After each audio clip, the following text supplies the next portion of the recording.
મહત્વના સમાચાર તરફ નજર કરીએ તો ભરૂચમાં પણ બાંગ્લાદેશીઓને ઝડપવાનું અભિયાન શરૂ થયું છે. તસવીરોમાં આપણે બતાવી રહ્યા છે તે પ્રકારના દ્રશ્યો અમે આપણે બતાવી રહ્યા છે. બાંગ્લાદેશના કેટલાક લોકો ભરૂચે જ્યારે પોલીસનું ઓપરેશન બાંગ્લાદેશથી શરૂ થયું છે, 29 જેટલા ઘૂસણખોરો પકડાયા છે. 1000 શંકાસ્પદોની તપાસ ચાલી રહી છે. આ ઓપરેશન દરમિયાન ખાસ કરીને નન્નુ મિયા નાળા નજીક અને વાહલુ ગામ નજીક રહેતા શંકાસ્પદ બાંગ્લાદેશી નાગરિકો સામે પોલીસે કાર્યવાહી કરી છે. ભરૂચ જિલ્લામાં બાંગ્લાદેશી ઘૂસણખોરો સામે પોલીસ દ્વારા વિશાળ પ્રમાણમાં ઓપરેશન હાથ ધરવામાં આવ્યું છે. ઓપરેશન બાંગ્લાદેશીના ભાગરૂપે અલગ અલગ વિસ્તારોમાં વસતા 15 બાંગ્લાદેશી નાગરિકો સામે કાર્યવાહી કરવામાં આવી છે. વધીને કુલ હવે 29 પર પહોંચી છે.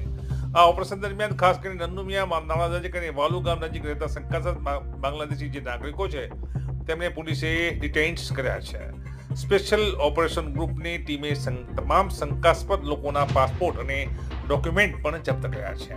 તમામ પકડેલા શંકાસ્પદોને હેડક્વાર્ટર ખાતે લઈ જઈ તેમની પૂછપરછ અને દસ્તાવેજોની ચકાસણી હાથ ધરવામાં આવી છે. તપાસ કાર્યવાહી દરમિયાન LIB વિભાગે તમામ પકડેલા ઘૂસણખોરો રેકોર્ડ તૈયાર કર્યો છે અને આગામી દિવસોમાં બાંગ્લાદેશ સરકાર સુધી તેમને મોકલવાની પ્રક્રિયા હાથ ધરવામાં આવશે.